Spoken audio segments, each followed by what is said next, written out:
Assalamualaikum warahmatullahi wabarakatuh.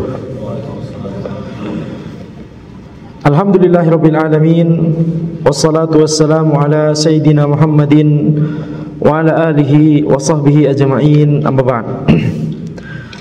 Kita lanjutkan pembahasan kitab Syarah Manhajis Salikin, di mana matan Manhajis Salikin karya Syekh As-Sa'di rahimahullahu taala, dan syarahnya ini dari Syekh Al-Qusair hafizahullah ta'ala. Sekarang kita masuk pada pembahasan tentang sifatus shalah atau tata cara salat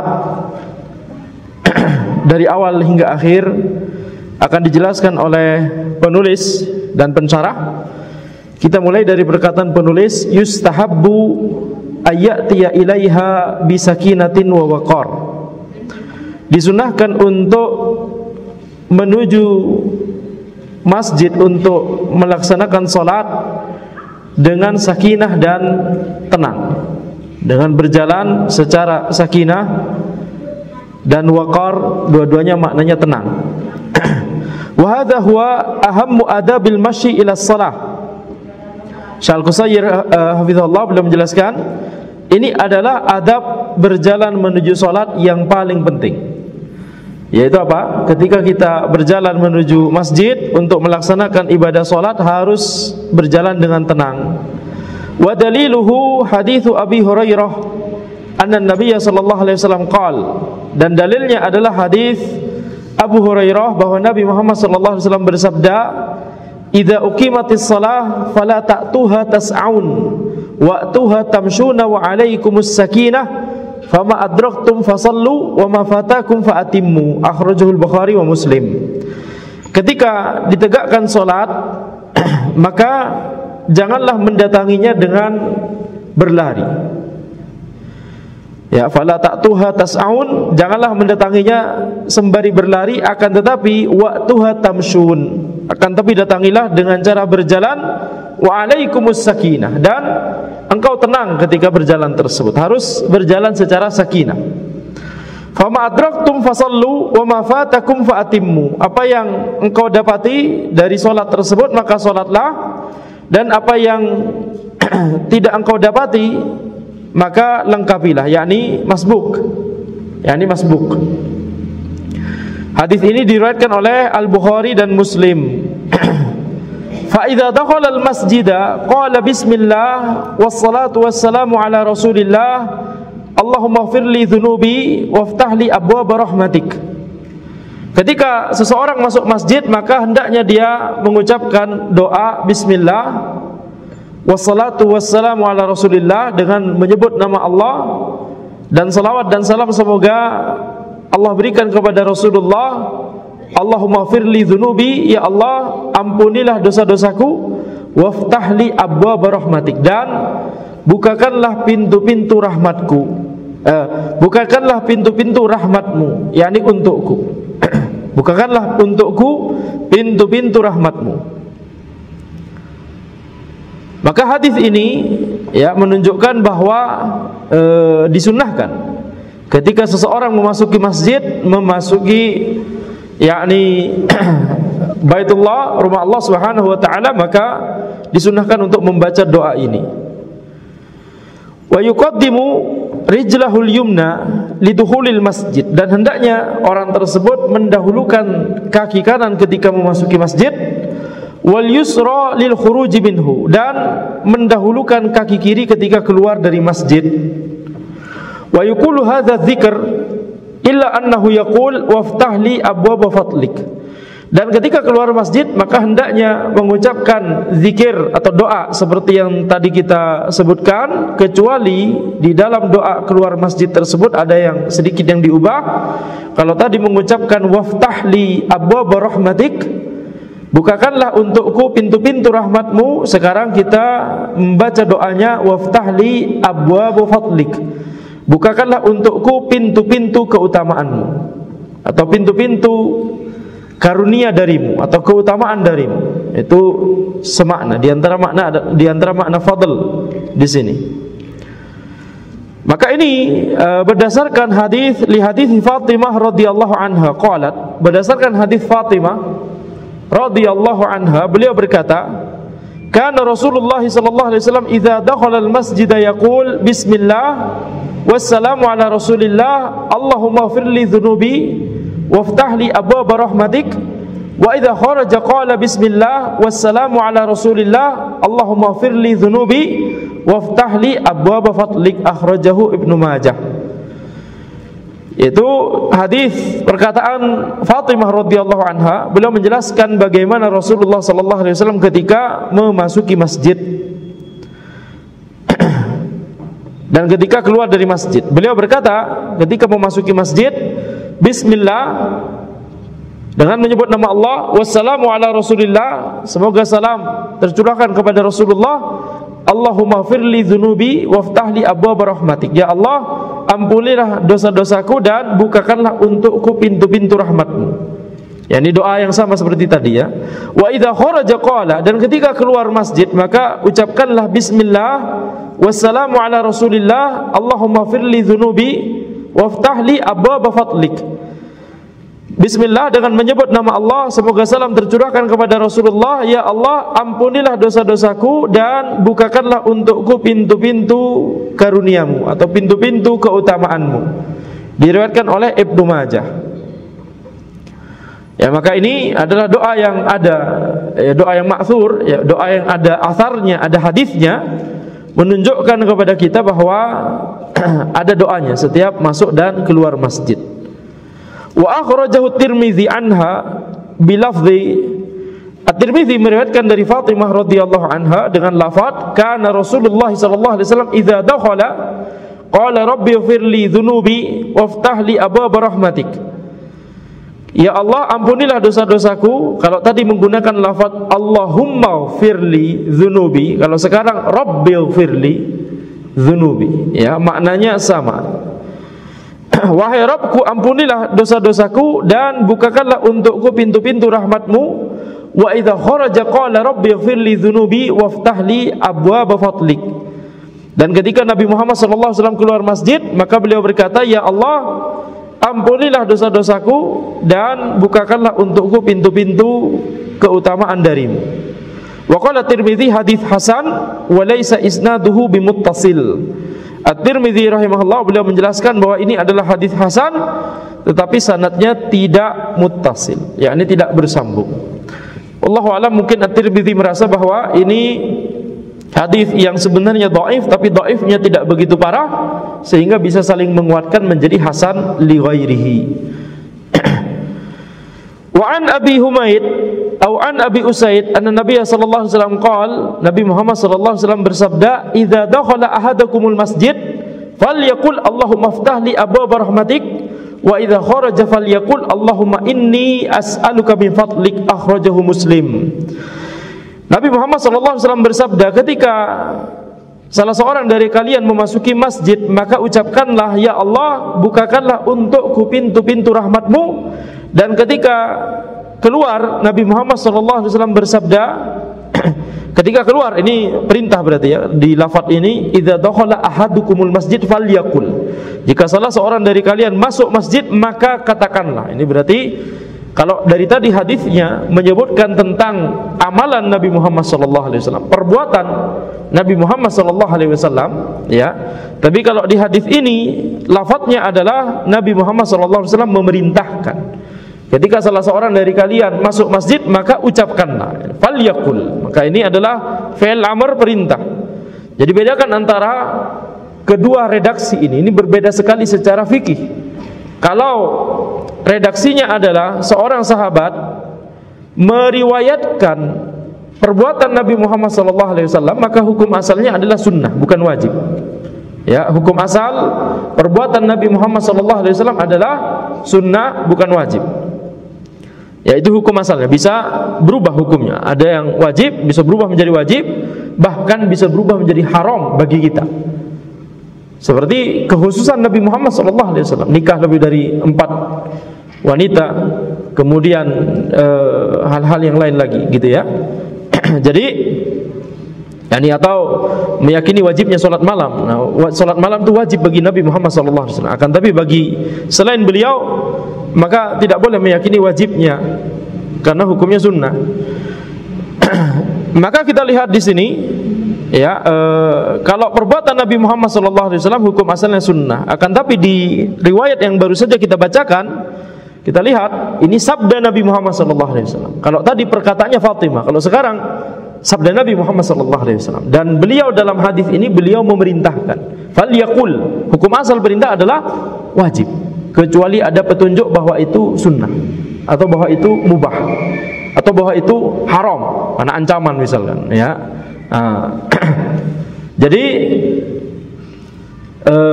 hukum asalnya perintah adalah wajib.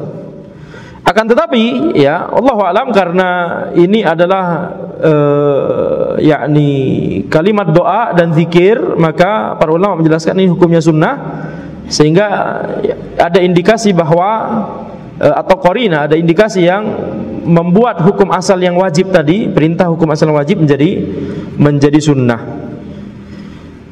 Jadi ketika memasuki masjid, maka ucapkanlah Allahumma ftahli abwaaba rahmatik, ya Allah bukakanlah untukku pintu-pintu rahmatmu. Dan ketika keluar, maka ucapkanlah Allahumma inni as'aluka min fadlik, ya Allah aku memohon kepadamu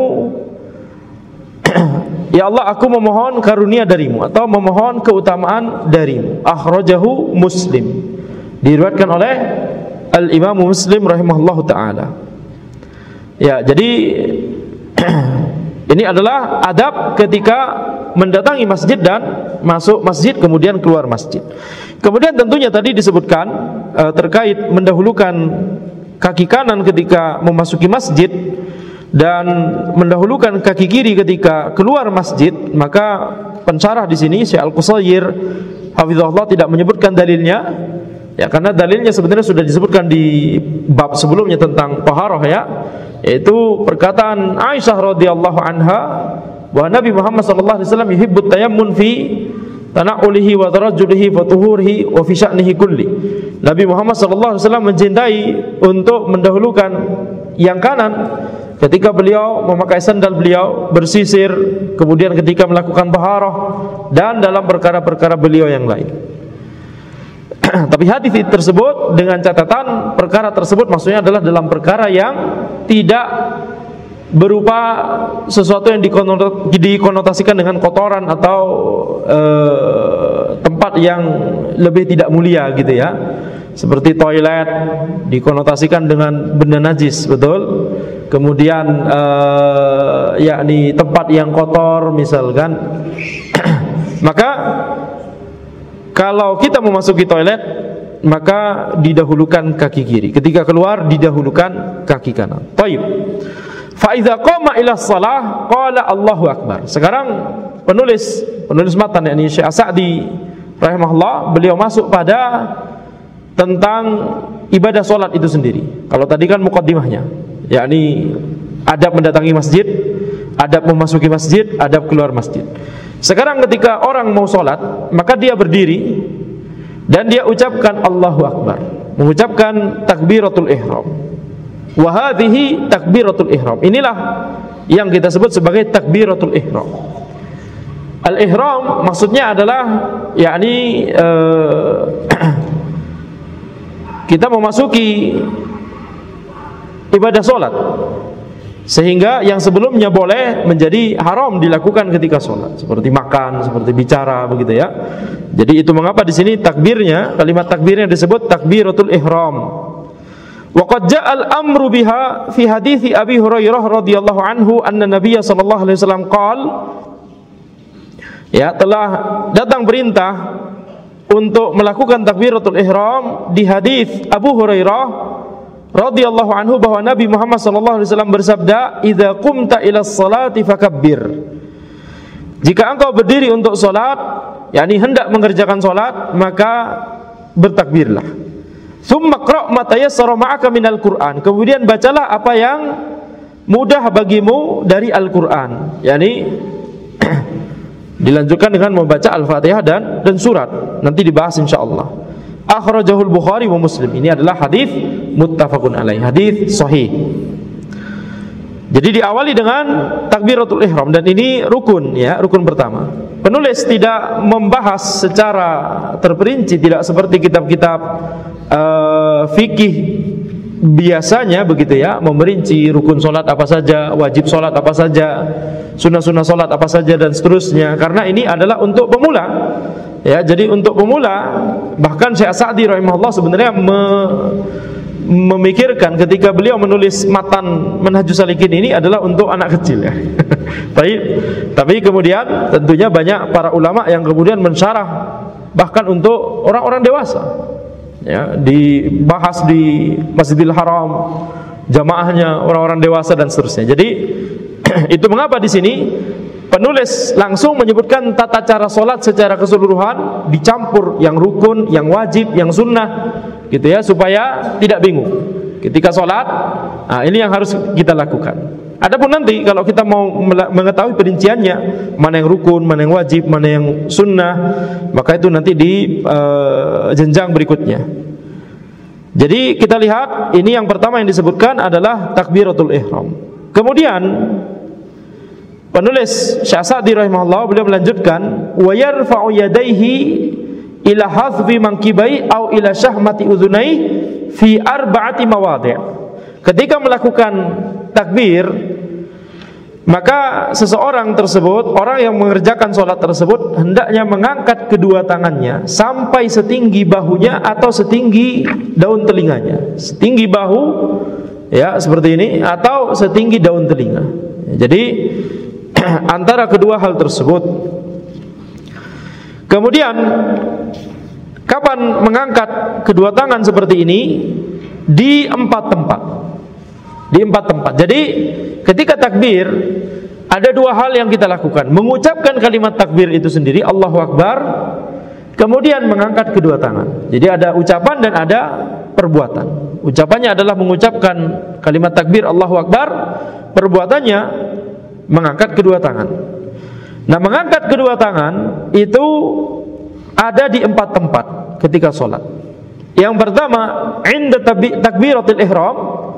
Ya, inda takbiratul ihram, ketika takbiratul ihram di awal salat. Kemudian yang kedua, wa inda ruku', ketika ruku'. Ketika dari berdiri mau ruku', nah itu kita mengucapkan takbir sambil mengangkat kedua tangan. Kemudian yang ketiga, wa inda raf'i minhu, ketika bangkit dari ruku' menuju posisi i'tidal. Nah itu mengucapkan kalimat takbir sembari mengangkat kedua tangan. Afwan, kalau i'tidal berarti bukan takbir ya. Nanti dibahas. Sami Allahu liman hamidah. Tapi harus mengangkat kedua tangan juga. Itu tuntunannya. Kemudian yang keempat, wa indal qiyam minat tasyahhudil awal. Wa indal qiyam minat tasyahhudil awal, yaitu ketika bangkit dari tasyahud awal. Jadi di sini kita lihat ketika bangkit dari tasyahud awal mau ke rakaat ketiga, berarti kita mengucapkan takbir, takbirul intiqal, takbir berpindah dari satu posisi ke posisi berikutnya sembari mengangkat kedua tangan. Ya. Nah, di sini kita lihat tidak ada mengangkat kedua tangan, tidak dituntunkan mengangkat kedua tangan ketika mau sujud. Berarti kalau kita urut ya dari awal takbiratul ihram, kita mengangkat kedua tangan, mengucapkan Allahu Akbar. Kemudian setelah surah Al-Fatihah, setelah surat pendek, kemudian kita ruku, mengucapkan Allahu Akbar dan mengangkat kedua tangan. Kemudian ketika bangkit dari ruku menuju posisi berdiri kembali, i'tidal, tegak berdirinya, maka kita mengucapkan sami Allahu liman hamidah dan mengangkat kedua tangan. Kemudian ketika mau sujud, dari posisi berdiri mau sujud, kita ucapkan takbir, kalimat takbir Allahu Akbar, tetapi kita tidak mengangkat kedua tangan. Ketika bangkit dari sujud menuju duduk di antara dua sujud, kita ucapkan takbir Allahu Akbar, tetapi juga tidak mengangkat kedua tangan. Ketika dari duduk di antara dua sujud mau sujud kembali, kita ucapkan takbir Allahu Akbar, tetapi tidak mengangkat kedua tangan. Kemudian antara ini naik lagi ke rakaat kedua, berdiri lagi begitu ya, ucapkan takbir Allahu Akbar tanpa mengangkat kedua tangan, atau menuju ke duduk tasyahud tasyahud awal atau tasyahud akhir, begitu ya. Mengucapkan Allahu Akbar tanpa mengangkat kedua tangan. Itu mengapa nanti para ulama membuat faidah atau kaidah, ya, membuat kaidah atau prinsip tidak ada mengangkat kedua tangan menuju sujud atau bangkit dari sujud. Coba perhatikan. Tidak ada mengangkat kedua tangan ketika kita mau menuju sujud atau bangkit dari sujud. Mau menuju sujud dari berdiri, nggak ada mengangkat kedua tangan. Atau menuju sujud dari duduk di antara dua sujud, tidak ada mengangkat kedua tangan. Bangkit dari sujud menuju ke duduk di antara dua sujud, tidak ada mengangkat kedua tangan. Bangkit dari sujud menuju ke berdiri ke rakaat berikutnya, tidak ada juga mengangkat kedua tangan.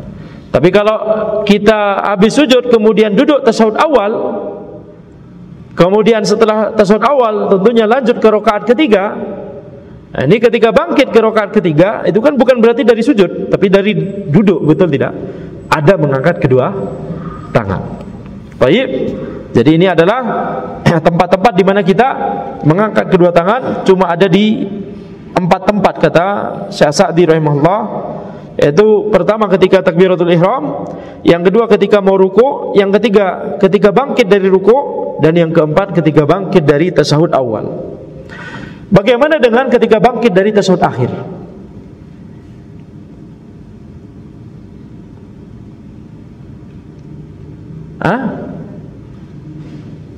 Angkat kedua tangan juga bangkit dari tasyahud akhir.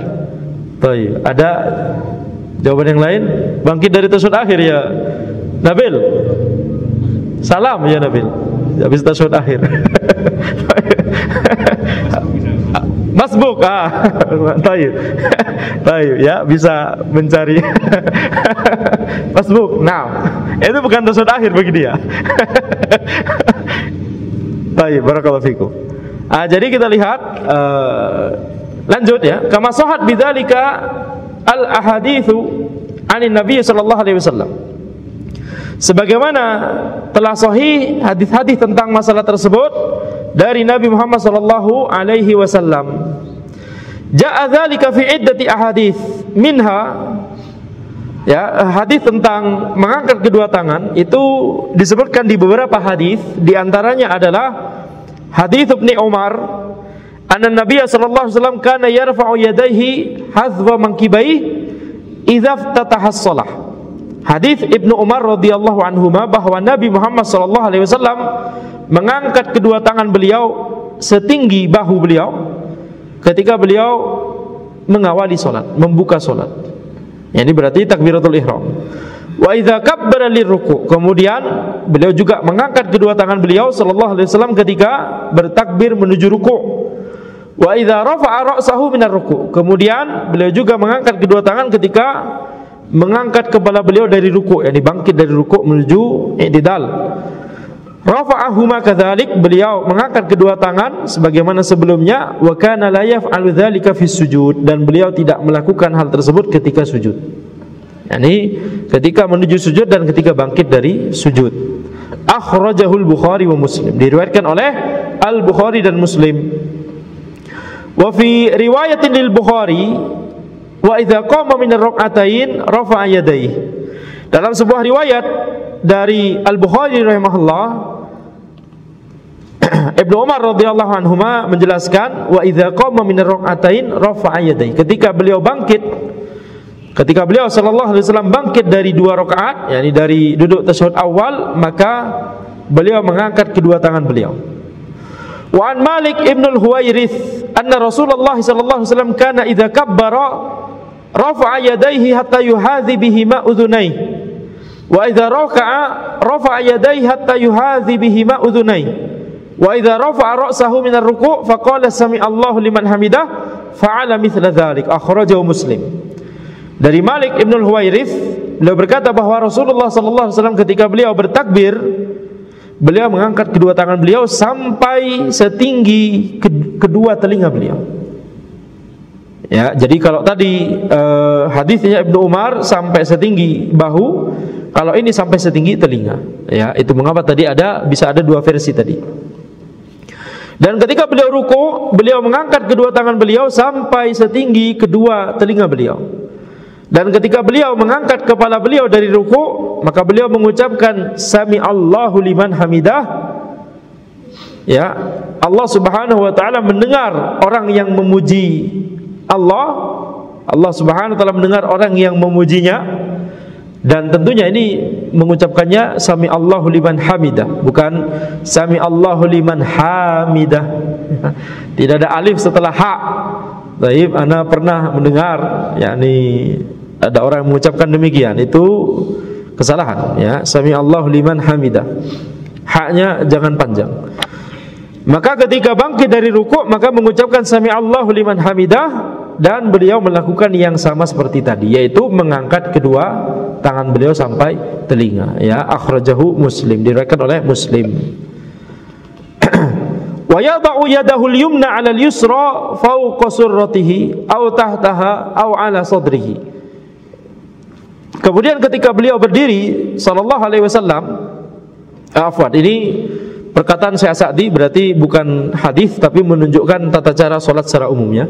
Ketika seseorang, gitu ya. Ketika seseorang salat berdiri setelah takbiratul ihram tadi, dia posisinya berdiri, maka dia meletakkan tangan kanannya di atas tangan kirinya, dan kedua tangan tersebut di mana? Bisa di atas pusar, atau di bawah pusar, atau di dada. Ini 3 versi meletakkan tangan ketika kita sholat. Yang masyhur di Indonesia di dada, betul tidak? Atau di atas pusar. Kalau di bawah pusar itu Hambali. Dan itu juga penting disebutkan ya, karena yakni kalau kita misalkan ke Mekkah, Madinah misalkan naik haji atau umroh, maka kita akan melihat begitu ya beberapa versi dari orang sholat. Maksudnya jangan kaget ketika kemudian ada orang sholat kedua tangannya diletakkan di bawah pusar. Taib. Jadi ini tuntunan ketika seseorang meletakkan kedua tangannya ketika berdiri.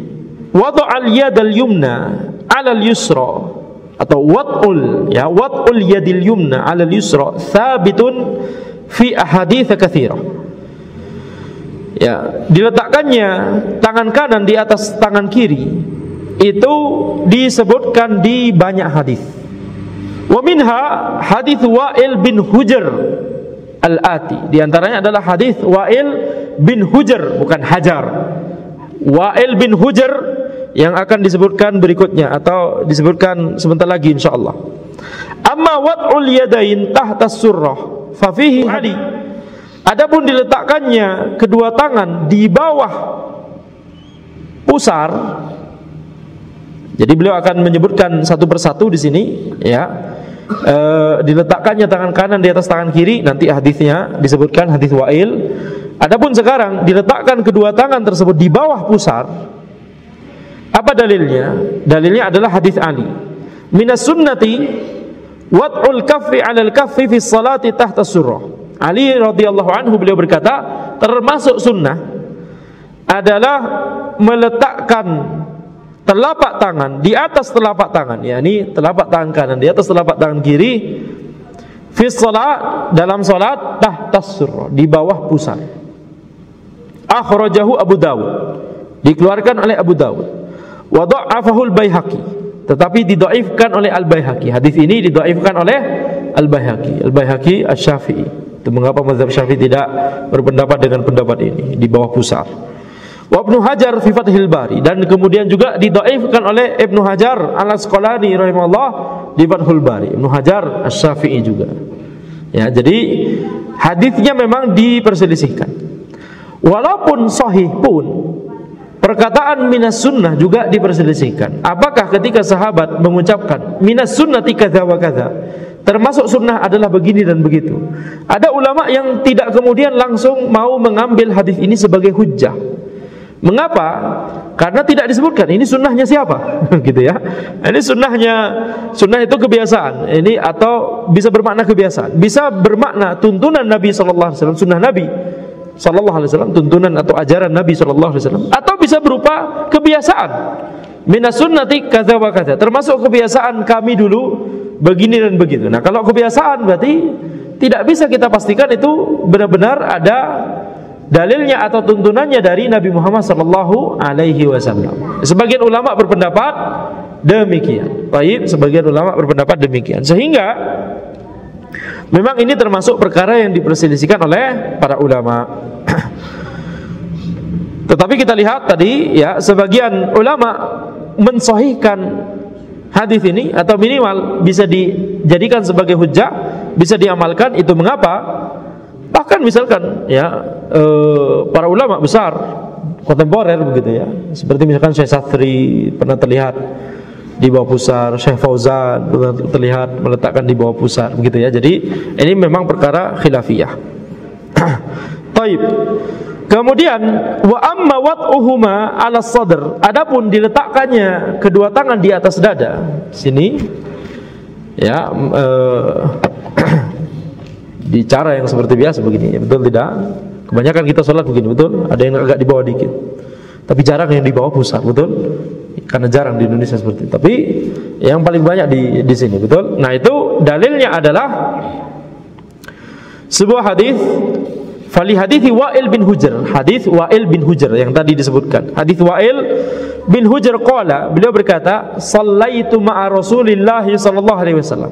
Aku salat bersama Rasulullah sallallahu alaihi wasallam. Ini menunjukkan bahwa Wa'il bin Hujr adalah sahabat radhiyallahu anhu. Aku salat bersama Rasulullah sallallahu alaihi wasallam wa wada'a yadahu al-yumna 'ala yadihi al-yusra 'ala sadri. Dan beliau meletakkan tangan kanan beliau di atas tangan kiri beliau, di atas dada beliau, pada dada beliau, pada dada beliau. Ini dalil yang menunjukkan bahwa kedua tangan diletakkan di dada. Akhrajahu Ibnu Khuzaimah fi sahihihi wa asluhu fi Muslim duna qawlihi 'ala sadri.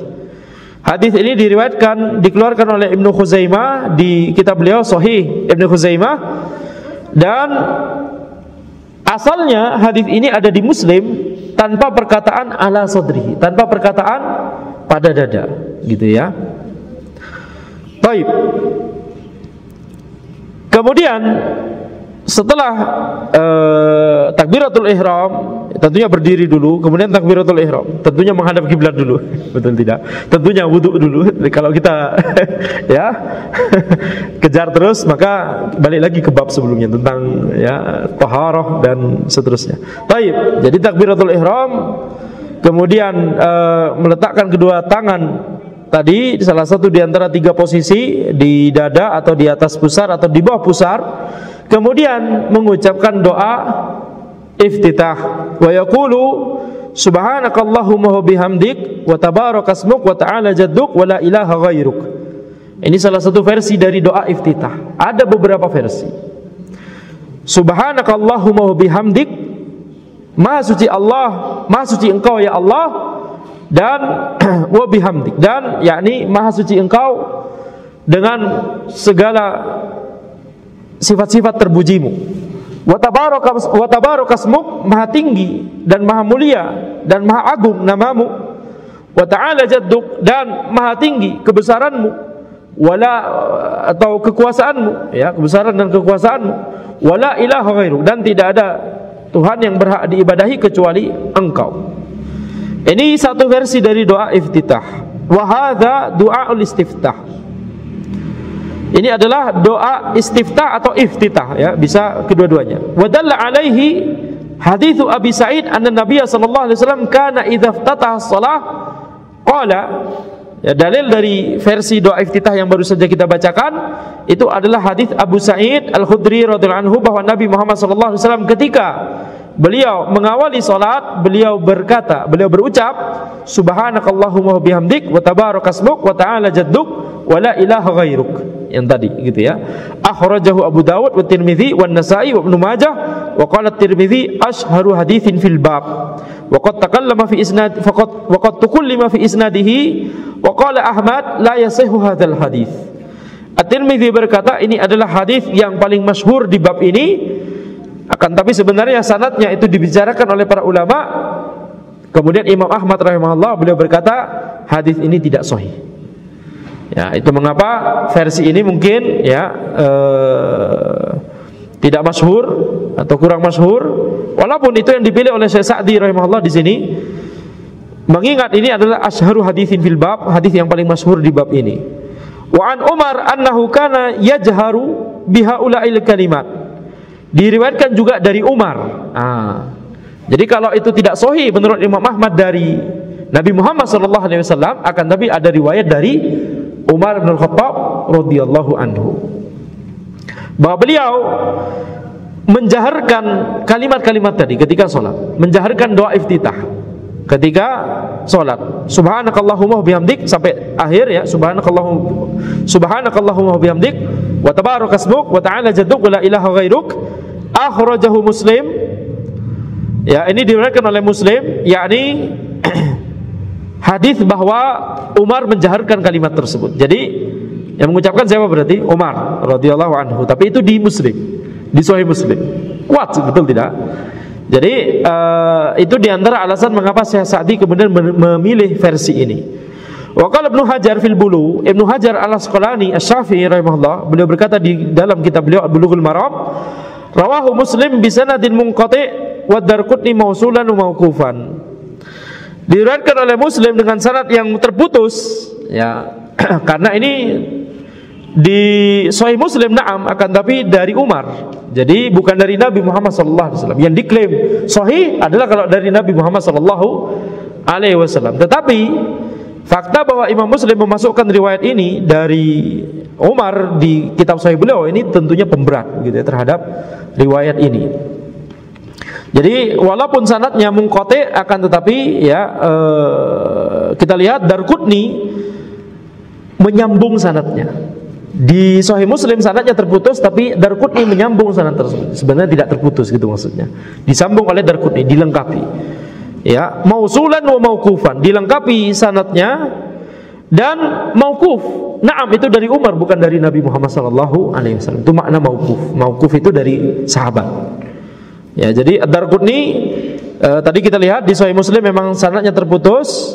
Mengapa ada sanad terputus di Sahih Muslim? Karena ini dari Umar bukan dari Nabi Muhammad SAW. Tapi sanad terputus, yang terputus disebutkan secara terputus di Sahih Muslim, tapi Darqutni kemudian menyambungnya dan itu ditetapkan ini sahih, ya, tapi dari Umar secara mauquf, ya. Ini dari Umar bukan dari Nabi Muhammad SAW. Wa qala Ibnu Al-Qayyim fi Zadul Ma'ad, Ibnu Al-Qayyim rahimahullah, beliau berkata di dalam kitab beliau Zadul Ma'ad, sahhan Umar, telah sahih dari Umar. Nah, itu dia. Jadi hadis tersebut sahih, sanadnya sahih, tapi dari Umar bukan dari Nabi Muhammad SAW. Annahu kana yastaftihu bihi fi maqamin Nabi SAW. Bahwa beliau mengucapkan doa tersebut ketika sedang mengucapkan doa istiftah atau iftitah ketika sholat di maqam Nabi SAW. Wa yajharu bihi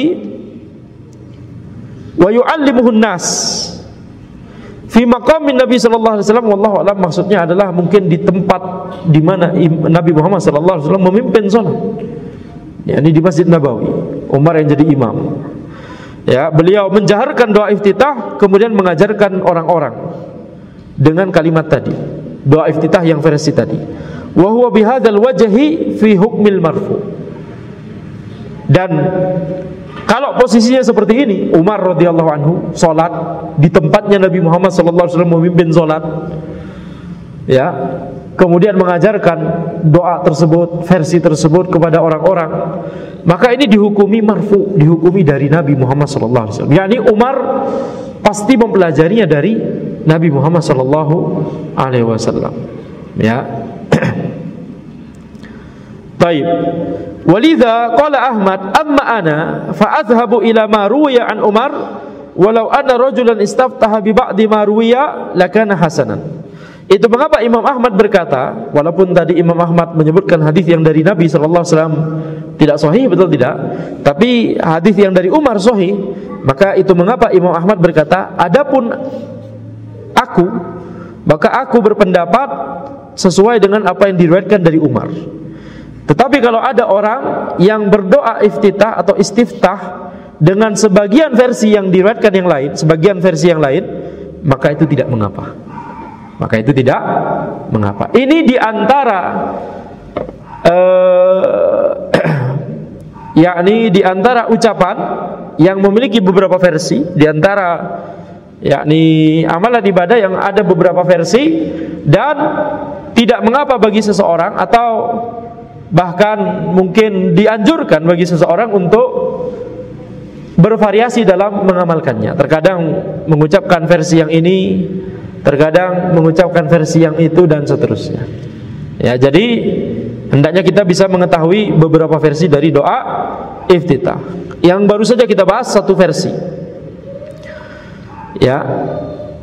Sebentar lagi ada versi yang lain di sini disebutkan. Akan tapi ada juga amalan ibadah yang atau ucapan ya, ucapan yang ada beberapa versi dari dalil sahih semua, tetapi tidak dituntunkan untuk bervariasi, untuk tanawwu, istilahnya dalam bahasa ilmu syar'inya untuk tanwi' atau tanawwu, bervariasi ketika mengamalkannya.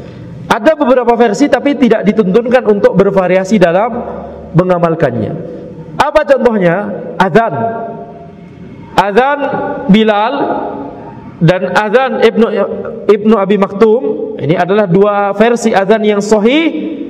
Ya, hadisnya sahih, yakni Nabi Muhammad SAW mendengar kedua azan tersebut. Beliau mendengar dari Bilal seperti itu, beliau mendengar dari Ibnu Umi Maktum seperti itu. Jadi ada dua versi, sama-sama disetujui oleh Nabi Muhammad SAW.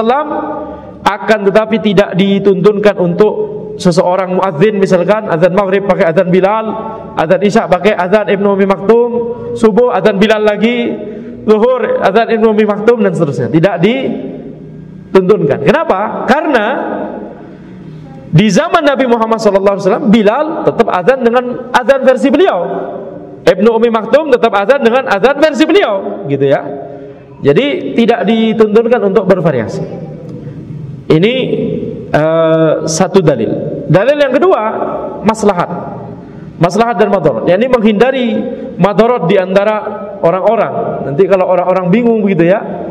Misalkan ada masjid, kadang azannya begini, kadang azannya begitu. Kalau tidak siap, masyarakatnya bisa jadi menjadi sumber konflik atau perpecahan atau minimal omongan begitu ya.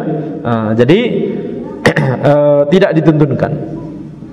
Ala kulli hal, walaupun masyarakatnya misalkan sudah paham semua, tapi ada dalil yang pertama tadi, yaitu Bilal tidak memvariasikan, Ibnu Umi Maktum tidak memvariasikan, para sahabat tidak memvariasikan. Itu mengapa para ulama kemudian berkata, ketika seorang muadzin atau bahkan suatu masjid atau bahkan seperti di kita satu negeri misalkan sudah terbiasa dengan satu azan, ya sudah istiqomahlah di atas satu azan tersebut, satu versi azan tersebut, tanpa mengingkari ada versi azan yang lain. Kalau yang masyhur di Indonesia azan siapa?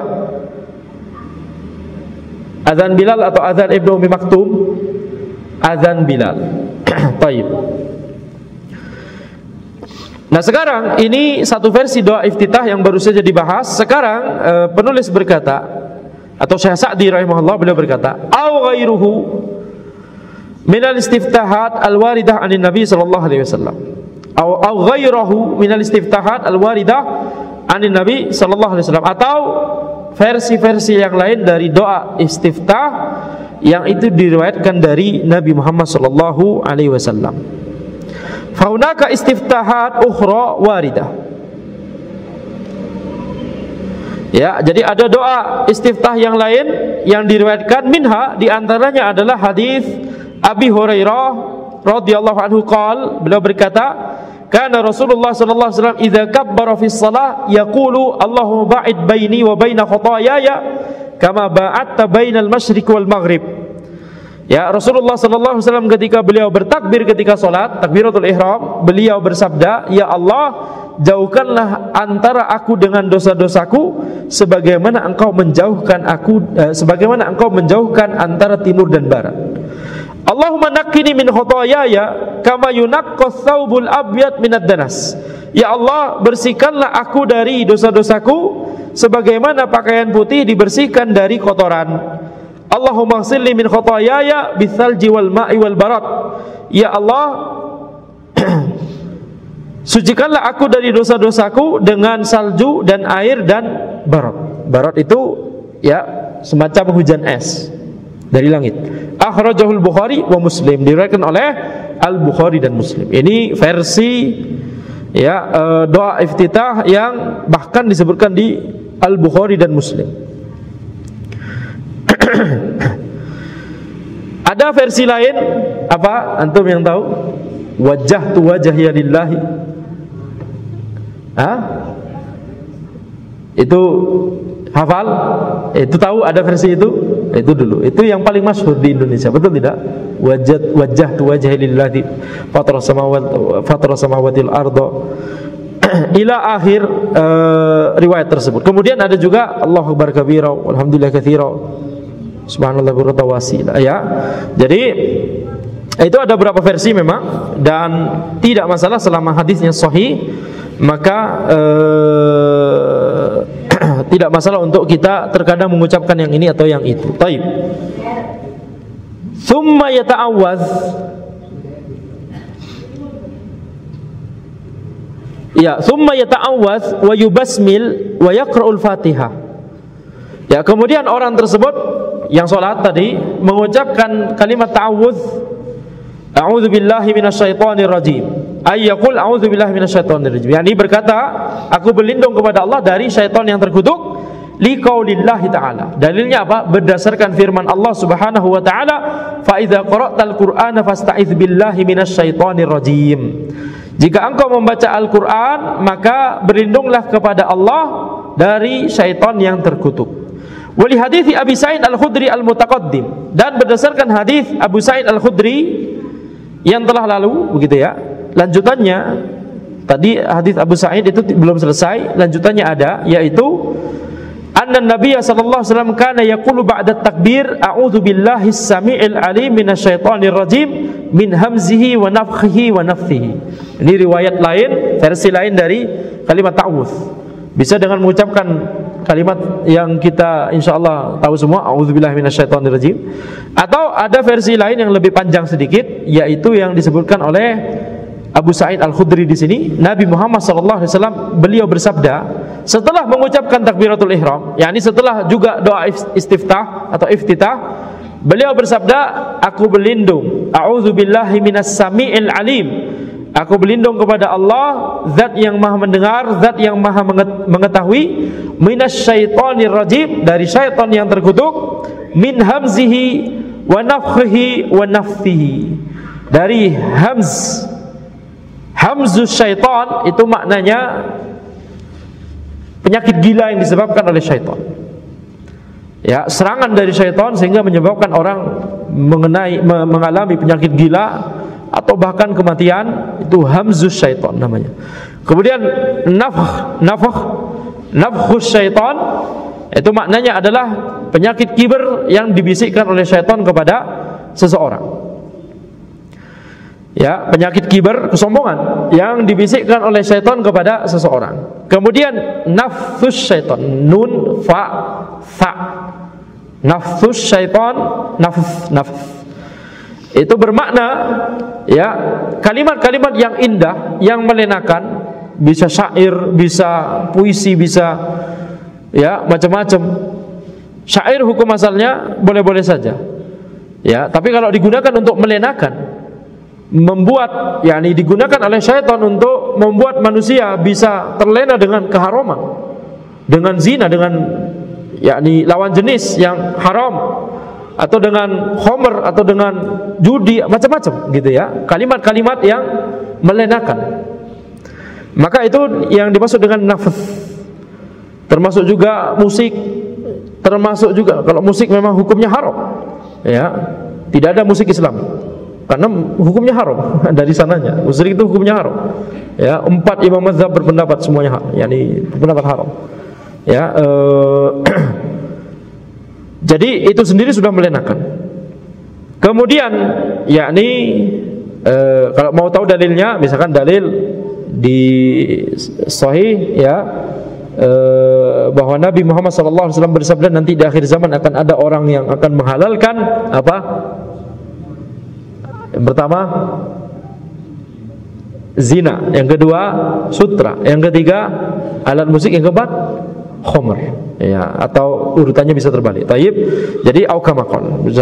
Berdasarkan hadis tersebut berarti apa? Yang disebutkan itu semuanya haram hukumnya. Khomer, zina, sutra bagi laki-laki maksudnya, mengenakan sutra bagi laki-laki hukumnya haram. Kemudian alat musik. Taib. Jadi di sini kita lihat ini versi yang lebih panjang dari kalimat ta'awudz, yaitu a'udzubillahi minas samiil alim minasyaitonir rajim min habzihi wa nafthihi wa nafthihi. Nah, ini tidak mengapa untuk kita yakni bervariasi antara mengucapkan kalimat ini atau mengucapkan kalimat yang tadi, ya, yang lebih singkat, a'udzubillahi minasyaitonir rajim. Baik, kemudian wa yubasmil, setelah mengucapkan kalimat ta'awudz hendaknya mengucapkan basmalah. Ayaqul bismillahirrahmanirrahim, yakni menyebutkan lafaz bismillahirrahmanirrahim dengan menyebut nama Allah yang Maha Pengasih lagi Maha Penyayang. Li'annahu sayaqra'ul Fatihah, karena orang tersebut akan membaca surah Al-Fatihah. Ini penulis dan pensyarah mengambil pendapat, Syekh Sa'di dan Syekh Al-Qusayir mengambil pendapat bahwa basmalah itu bukan bagian dari ayat di surat Al-Fatihah. Dalam masalah ini ada khilaf di kalangan para ulama. Ada yang berpendapat basmalah itu adalah ayat pertama dari surat Al-Fatihah. Ada yang berpendapat yang ayat pertama, yang merupakan ayat pertama bukan basmalah tapi hamdalah, alhamdulillahi rabbil alamin. Tetapi semuanya sepakat bahwa Al-Fatihah itu ada 7 ayat. Karena disebutkan di hadis sahih, Al-Fatihah itu adalah as-sab'ul mathani, yakni surat yang terdiri atas 7 ayat yang berulang-ulang. Jadi sepakat 7 ayat, tetapi berbeda pendapat mana ayat yang pertama. Pertanyaannya, ulama yang tidak berpendapat basmalah termasuk ayat pertama, sehingga ayat pertamanya baru hamdalah. Terus ayat yang ke-7 yang mana, dok? Ayat yang ke-7 mana? Ayat yang ke-7, jangan, ya ini anak pernah bertanya seperti ini dulu sekali, ya. Ada yang menjawab ayat yang ke-7 adalah amin. Bukan, ya, bukan. Baik, tidak tertulis di mushaf. Tidak tertulis di mushaf. Tidak mungkin ada ayat kemudian tidak tertulis di mushaf. Coba kita antum cek, ada tidak tulisan amin di mushaf? Tidak ada. Jadi ayat yang terakhir, ayat yang, kalau bagi ulama yang berpendapat basmalah ayat pertama, ayat yang ke-7 itu panjang sendiri, betul tidak? Yaitu apa? Siratal ladzina an'amta 'alaihim ghairil maghdubi 'alaihim waladdallin. Betul tidak? Nah, itu ayat yang ke-7. Maka itu dipecah 2. Ya. Siratal ladzina an'amta 'alaihim itu ayat yang ke-6, ayat yang ke-7 ghairil maghdubi 'alaihim waladdallin. Itu ayat yang ke-7. Jadi semuanya sepakat sama-sama 7 ayat, tetapi bedanya mana yang merupakan ayat yang pertama. Tetapi semuanya sepakat ketika sholat harus tetap membaca basmalah. Bedanya nanti, yang berpendapat bahwa basmalah itu bagian dari surah Al-Fatihah, ayat pertama dari surah Al-Fatihah, basmalahnya dijaharkan. Yang tidak berpendapat basmalah bagian dari surah Al-Fatihah, ya, tapi dia yakni tetap dibaca di sholat, namun bacanya secara sir, bacanya secara sir. Jadi sama-sama sepakat harus dibaca ketika sholat, tetapi sir atau jahr itu tergantung pada pendapat mana yang dipilih. Jadi ini seharusnya tidak menjadi sumber konflik tentunya, ya, atau sumber perpecahan. Ini sama-sama pendapat yang ada di kalangan para ulama Islam. Taib.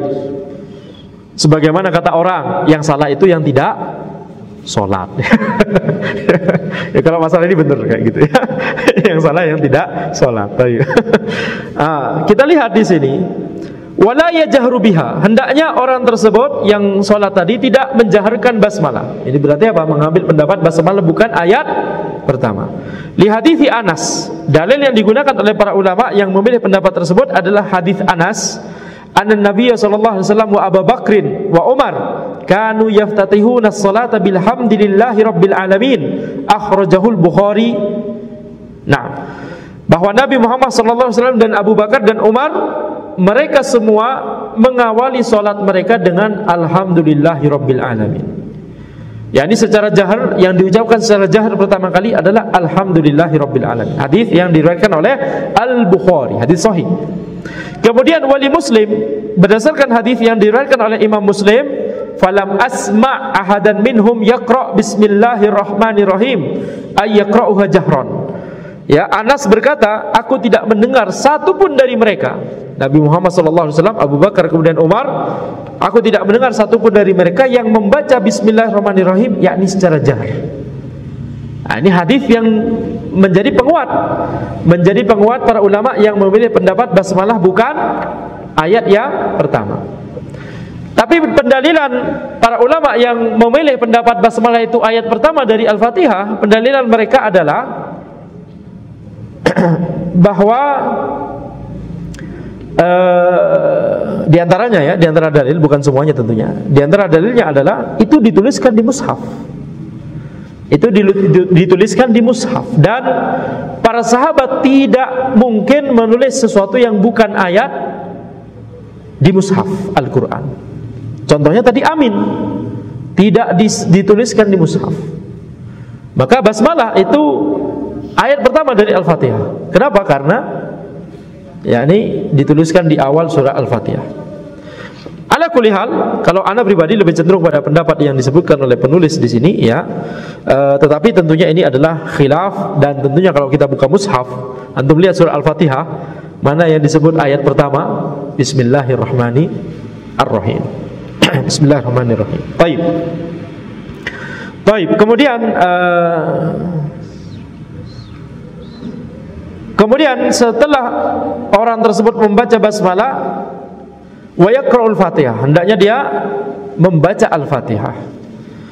Wa qira'atuha ruknun, ya, membaca surat Al-Fatihah itu adalah rukun salat. Li hadithi Ubadah ibn Samit, la salata liman lam yaqra' bi Fatihatil kitab. Berdasarkan hadis Ubadah ibn Samit radhiyallahu anhu, bahwa beliau berkata bahwa Nabi Muhammad SAW bersabda, tidak ada salat bagi orang yang tidak membaca Fatihatul Kitab, pembuka Alkitab, yakni surat Al-Fatihah.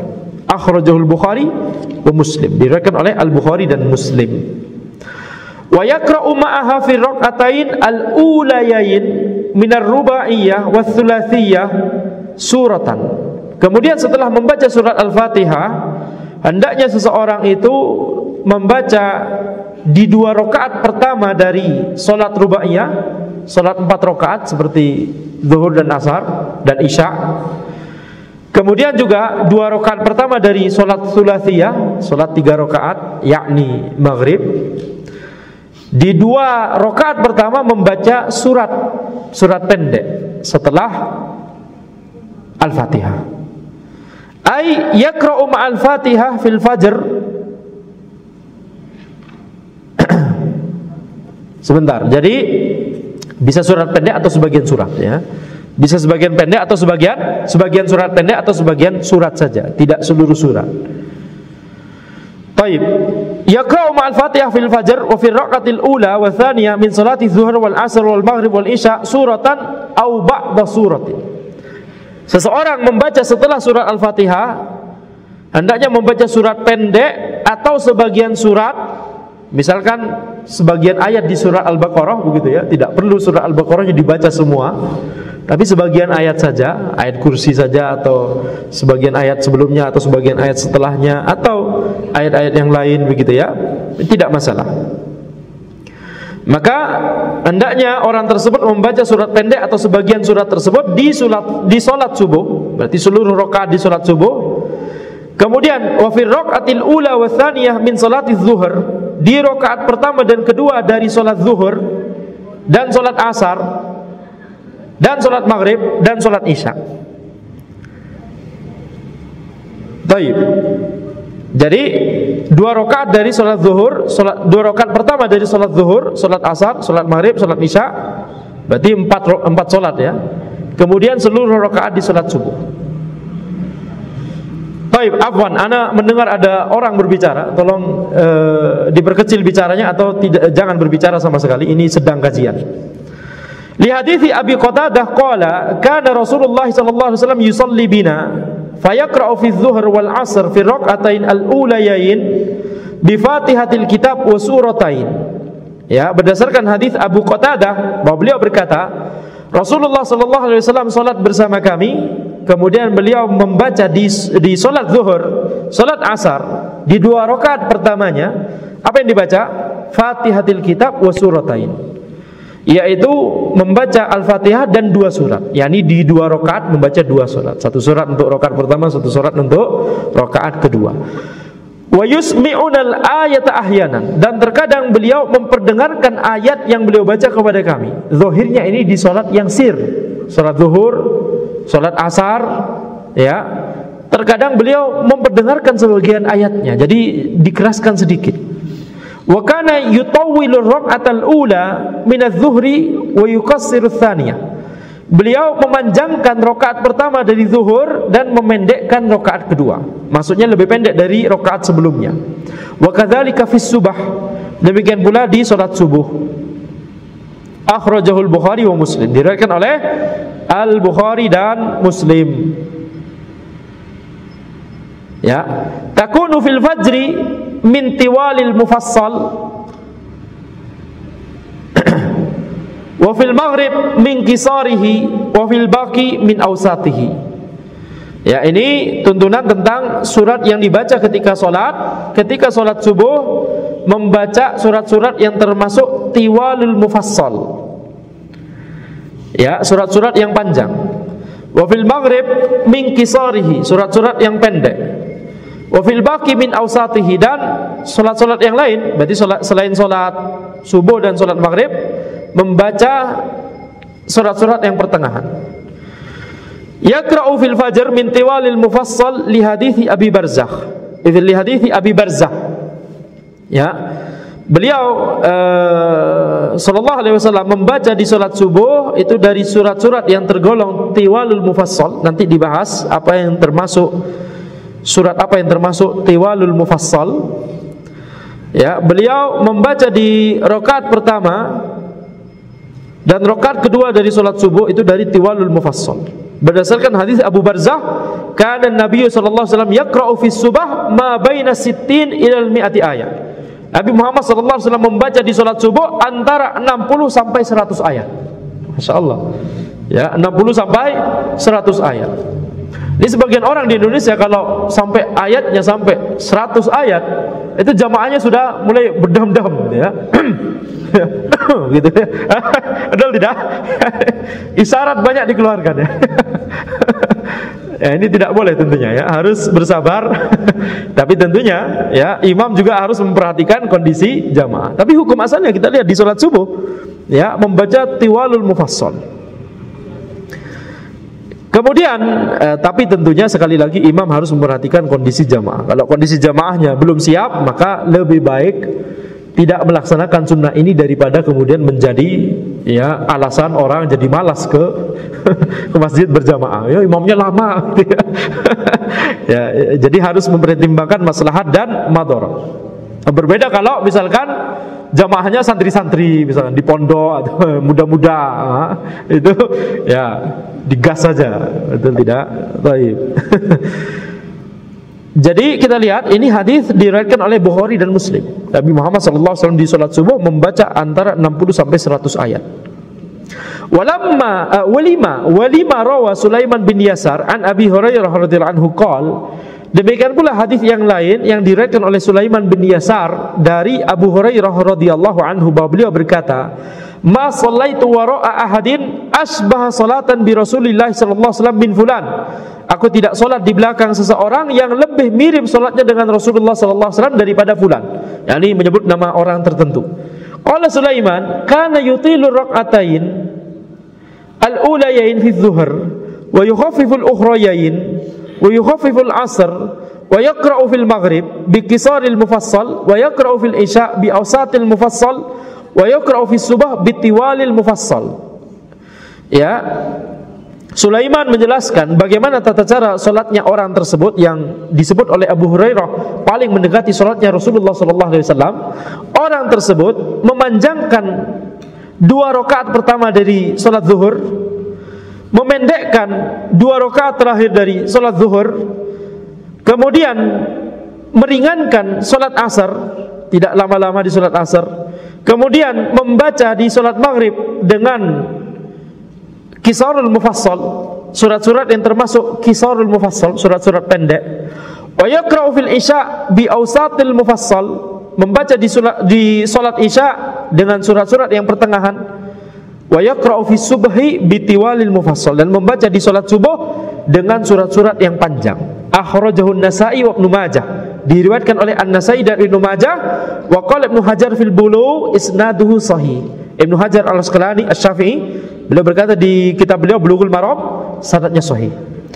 Walima ruya anna Umar kataba ila Abi Musa radhiyallahu anhuma, iqra' fi subhi bi tiwalil mufassal, waqra' fi dhuhri bi awsatil mufassal, waqra' fil maghrib bi qisaril mufassal. Akhrajahu Abu Dawud.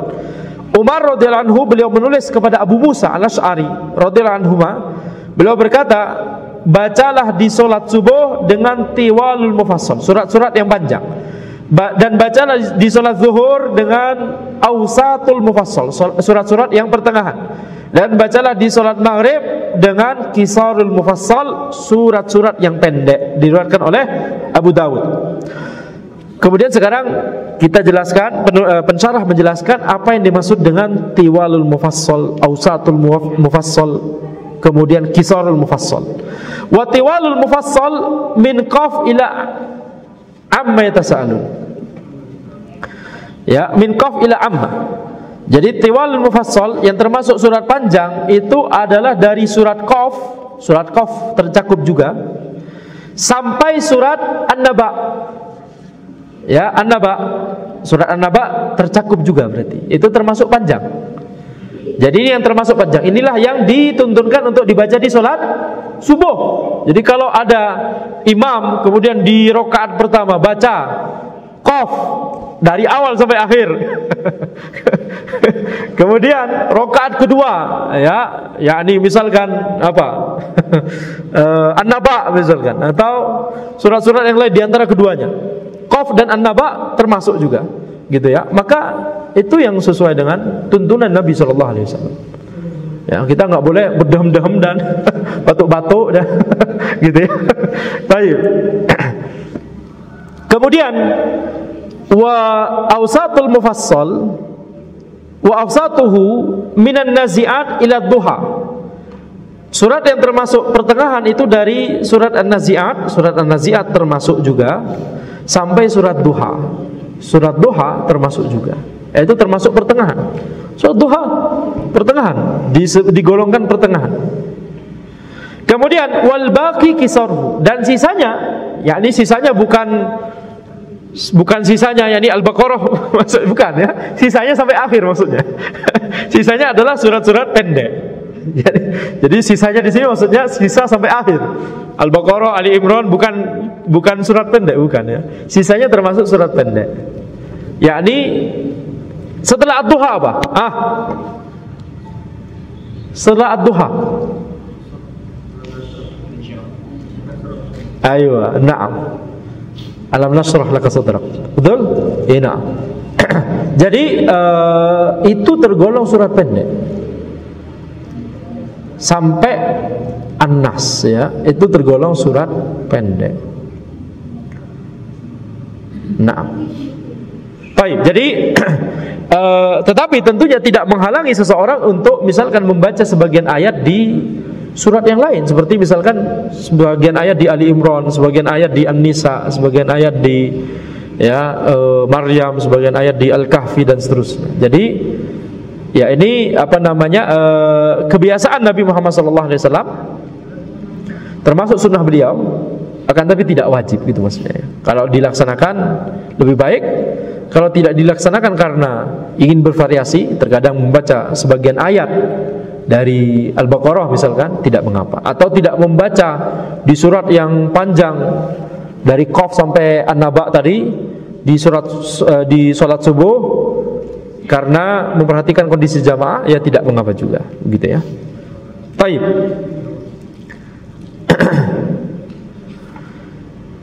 Kemudian sedikit lagi, wa yajharu bil qiraati lailan wa yasirru biha naharan illal jum'ata wal idain wal kusuf wal istisqa fa innahu yajharu biha.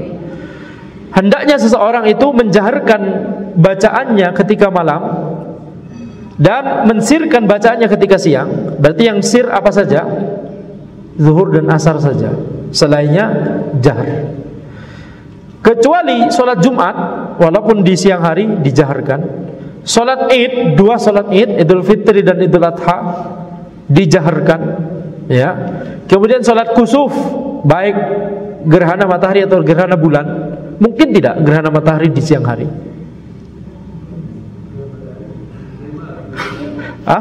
Mungkin tidak gerhana matahari di siang hari. Ya pasti siang, betul ya. Mungkin tidak gerhana bulan di siang hari. Ayo, gimana? Tidak mungkin. Mungkin. Ya, itu kembalikan kepada ahlinya. Ya. Jadi kalau sholat gerhana jahar walaupun siang, istisqa jahar, ya. Fa innahu yajharu biha. Di 4 sholat ini dijaharkan. Lil ahadits as-sabiqah, berdasarkan hadis-hadis yang telah lalu, tadi telah kita sebutkan, ya, beberapa sahabat mendengar Nabi Muhammad SAW membaca surat ini, surat itu dan seterusnya. Berarti dijaharkan. Waliqauli Abi Hurairah, dan berdasarkan perkataan Abu Hurairah radhiyallahu anhu, fi kulli salatin yaqra. Di setiap salat beliau sallallahu alaihi wasallam membaca suatu ucapan begitu ya, bisa surat atau kalimat-kalimat doa atau zikir gitu ya, Allahu Akbar, takbir atau sami Allahu liman hamidah, itu termasuk juga ucapan dalam salat, ucapan salat ya. Fama asma'ana Rasulullah sallallahu alaihi wasallam asma'nakum. Apa yang diperdengarkan oleh Rasulullah sallallahu alaihi wasallam, maka kami akan mendengarkan kepada kalian. Yani Abu Hurairah mengajarkan kepada murid-murid beliau. Apa yang diperdengarkan oleh Rasulullah SAW ketika sholat, yakni dijaharkan, kami juga akan memperdengarkannya kepada kalian, yakni dijaharkan juga. Wa ma akhfa anna akhfaina ankum, dan apa yang tidak ditampakkan, tidak diperdengarkan oleh Rasulullah SAW kepada kami juga tidak memperdengarkannya kepada kalian, yakni dibaca dengan sir. Wa illam tazid ala ummil Quran ajza'at. Kalau ada seseorang di dalam sholatnya membaca surat Al-Fatihah saja, Ummul Quran saja, tidak menambah surat pendek atau sebagian ayat setelahnya, maka itu mencukupinya. Ya, ini tidak masalah. Sholatnya sah. Wa in zidta fa huwa khair. Tapi kalau dia menambah dengan surat pendek atau sebagian ayat, yakni di 2 rakaat pertama, maka itu lebih baik. Akhrajul Bukhari wa li Muslim nahwuhu, ya, diriwayatkan oleh Bukhari dan Imam Muslim juga meriwayatkan yang semisalnya.